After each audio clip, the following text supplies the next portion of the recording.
Sign here for the family trust, Dad said, sliding papers across the table. Just routine updates. We were at my parents' house for Sunday dinner, the smell of Mom's pot roast still lingering in the air. My brother Kyle and his wife had left an hour ago. They always had somewhere else to be, but Nathan and I stayed, helping with dishes like we always did. Dad had seemed anxious all through dinner, kept checking his watch, drumming his fingers on the table. Now I knew why. Updates? I asked, picking up the pen. I thought the trust was all set from when Grandma died. Just some minor changes, Dad said. His smile was too wide. Tax purposes, you know how it is. I'd never actually seen the family trust documents. Dad had always handled everything, said it was easier that way. I was 25 when Grandma passed, too young and grief-stricken to ask questions. Now, at 32, I just assumed everything was properly managed. Nathan reached for the papers. Mind if I take a look? I've been dealing with trusts at the firm. My husband was a contract lawyer, the kind who read every word of our mortgage papers and actually understood Apple's terms of service. It was one of the things I loved about him, his attention to detail that balanced my tendency to trust too easily. Dad's hand twitched like he wanted to pull the papers back. It's really just standard stuff. But Nathan was already reading, his lawyer face on. I watched his expression change from professional interest to confusion, then to something darker. His jaw tightened.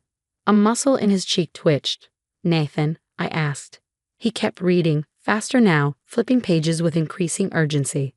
Mom had gone very still at the sink, a soapy plate frozen in her hands. This isn't a trust, Nathan said finally, his voice deadly quiet. This is a confession. Then he tore the papers in half. The sound was like a gunshot in a quiet kitchen. Dad's face went white. Mom dropped the plate. It shattered on the floor, but no one moved to clean it up. What are you talking about? I whispered. Nathan spread the torn pages on the table. This document transfers all assets from the Riverside Cemetery Development Fund to your name, Melody. It also absolves your parents of any financial wrongdoing related to said fund. I don't understand. The Riverside Cemetery fire, Nathan said, still staring at my parents. 25 years ago, 17 victims. The cemetery that was supposed to be renovated with community donations, but mysteriously burned down instead. My stomach dropped. I knew about the fire. Everyone in town did.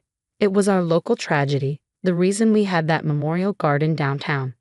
17 people had died when the old cemetery's maintenance building caught fire during a community volunteer day. The investigation blamed faulty wiring, I said weakly. The investigation was closed due to lack of evidence, Nathan corrected. After $2.3 million in renovation funds disappeared. I looked at my parents. Mom was crying silently, mascara running down her cheeks. Dad seemed to have aged 10 years in 10 seconds. Tell her, Nathan said. Or I will. Dad slumped in his chair. We never meant for anyone to get hurt. The words hit me like a physical blow. What? Your father was the cemetery board treasurer, Mom whispered. We were drowning in debt. The medical bills from Kyle's surgeries, the second mortgage, your college fund. So you stole from dead people? My voice came out shrill. We were going to pay it back, Dad said. I had an investment opportunity, a sure thing. We just needed to borrow the money for a few months. But the investment failed, Nathan guessed. Dad nodded miserably. Lost everything. The renovation was supposed to start in 3 weeks. We couldn't explain where the money went. So you burned down the cemetery, I said, numb with horror. Just the maintenance building, Dad insisted. It was supposed to be empty. The volunteer day wasn't supposed to start for another hour. But Emma Chin came early, Nathan said quietly, with her youth group, to set up.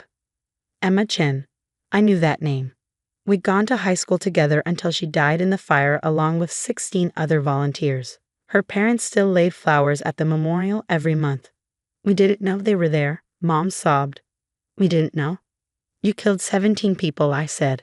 You killed Emma and her friends and all those people, and then you just, what? Went on with your lives. What else could we do? Dad's voice broke. Coming forward wouldn't bring them back. It would just destroy our family. You were 7, Melody. Kyle was 10. You needed us. We needed parents who weren't murderers. The word hung in the air like poison gas. Murderers. My parents. The people who'd driven me to school and cheered at my graduations and walked me down the aisle at my wedding. Why now? Nathan asked. Why this document today? Dad and Mom exchanged a look. Richard Chen is running for district attorney, Mom said quietly. Emma's father. He's promised to reopen cold cases, starting with the fire. He has new technology, new investigators. And you want me to take the fall, I said, understanding flooding through me like ice water. No. Dad protested. The trust puts the money in your name retroactively, makes it look like Grandma left it to you directly. If they investigate, they'll find the money trail leads to you, but you were 7. You can't be held responsible. But I'd be implicated. It would look like I've been living off blood money my whole life. Better than prison, Mom said quietly. Nathan stood up so fast his chair fell over. You're asking your daughter to become an accessory after the fact to mass murder, to destroy her reputation, her career, her life, to save yourselves. We're asking her to protect this family, Dad shouted. What family? I screamed back. The one built on 17 corpses, the one funded by stolen money meant for the dead. That family? I thought about every comfortable moment of my childhood. The house we shouldn't have been able to afford. The college tuition that appeared despite Dad's moderate salary. The wedding they paid for, the down payment they'd helped with. All of it was blood money. How much? I asked. How much of my life was paid for with their deaths? Dad looked away. The initial investment loss was covered by insurance fraud. But the returns we eventually made, they funded everything after you turned 12. 20 years. 20 years of living on money that existed because 17 people died. Nathan was on his phone. What are you doing? Dad asked, panic in his voice. Calling a colleague who specializes in criminal law, Nathan said. Melody's going to need representation when we go to the police. We? I asked. He looked at me with such fierce love it took my breath away. We, always. You can't. Mom lunged for the phone. Nathan stepped back, holding it out of reach. Watch us, he said. I thought about Emma Chen. We'd been in Girl Scouts together. She'd wanted to be a doctor. She'd been 17 when she died, trying to make our town a better place by beautifying the cemetery where her grandparents were buried. Kyle, I said suddenly. Does Kyle know? The guilty look that passed between my parents was answer enough. You told him but not me. He figured it out in college, Dad admitted. The accounting discrepancies, he's been helping us move money offshore, just in case. My brother, my parents, my entire family except for me, all complicit in mass murder. Why keep me in the dark? I asked. Because you're good, Mom said simply. You've always been our good girl. We knew you'd never understand. Understand. I laughed, harsh and bitter. I understand perfectly. You're all killers who've been planning to frame me if you got caught. Not frame, Dad insisted. Protect. The trust protects you while protecting us. It makes me look guilty of receiving stolen funds. But not murder, Mom said, like that made it better. Never murder. Nathan ended his call.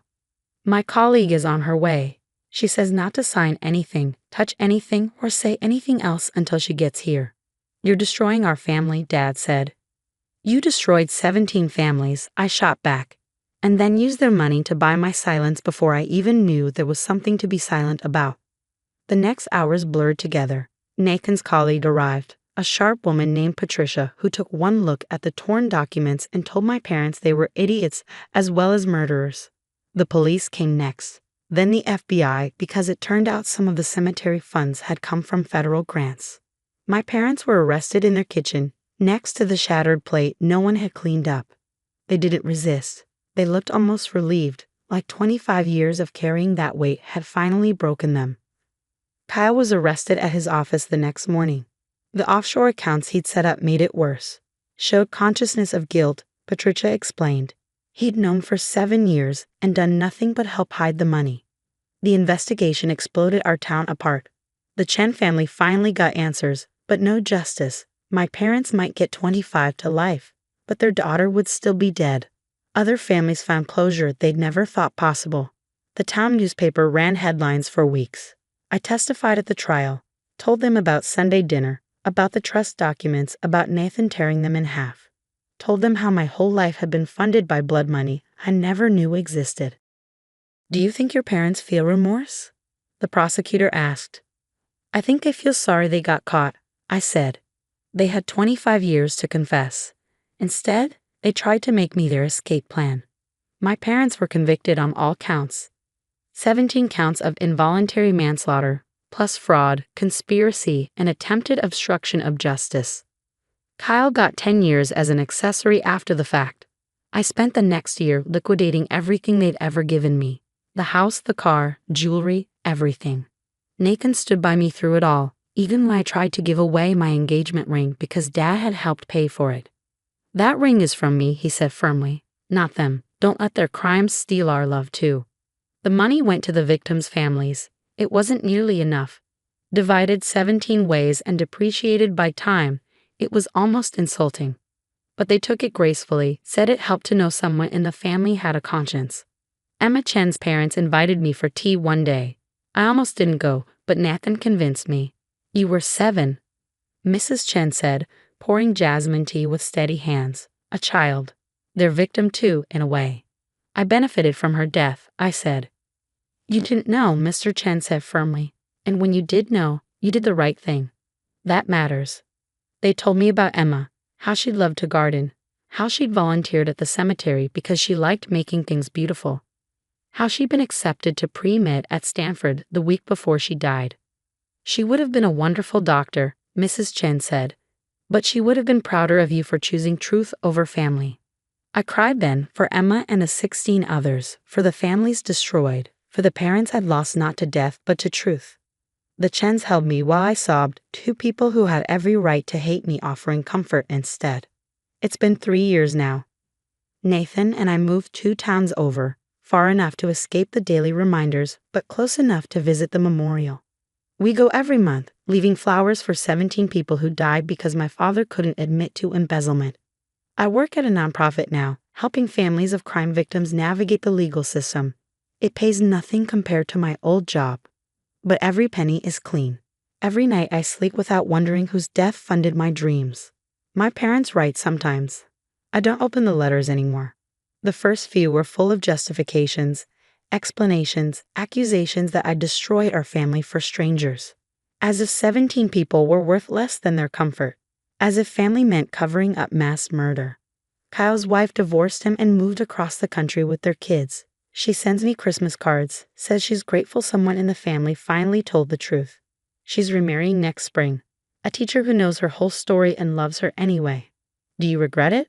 People sometimes ask. Turning in your own parents? I think about Nathan tearing those papers in half. About 17 families who spent 25 years wondering why. About Emma Chen's parents offering me tea and forgiveness. About sleeping peacefully on sheets that weren't bought with blood. I regret that they made it necessary, I say. I regret that 17 people died. I regret 25 years of lies. But telling the truth? Never. The family trust sits in evidence now, those torn pages taped back together. Proof that my parents loved their comfort more than justice. Proof that they'd have sacrificed my reputation to save themselves. Proof that sometimes family isn't who you're born to, but who stands beside you when you do the right thing. Nathan stood beside me. Patricia fought for me. The Chens forgave me. That's my family now, built on truth instead of lies, justice instead of secrets, love instead of blood money. My parents thought I'd signed those papers without reading them, the same way I'd signed birthday cards and permission slips and Christmas gift tags my whole life. They thought trust meant blind obedience. They thought family meant complicity. They thought wrong. And Nathan knew to read every word. Nathan knew to see the trap beneath the trust. Nathan knew to tear their confession in half and set the truth free, even though it would destroy the people who'd smiled at our wedding and promised to love me forever. That's the difference between real family and blood relatives. Real family protects you from harm, even when the harm comes from people you love. Blood relatives expect you to drown with them and call it loyalty. I chose real family. I chose truth. I chose to honor 17 people who died because my father was too proud to admit he'd stolen. And every month when I lay flowers at that memorial, I think about Emma Chen, 17 forever, wanting to be a doctor, killed while trying to make something beautiful. I can't bring her back, Can't undo what my parents did. Can't escape the knowledge that my education was paid for by her death. But I can tell the truth. I can refuse to sign. I can tear up confessions disguised as trust documents. I can choose justice over family, truth over comfort, right over blood. And I do. Every day I do. Because that's what Emma would have done. That's what any decent person would do. That's what family, real family, actually means.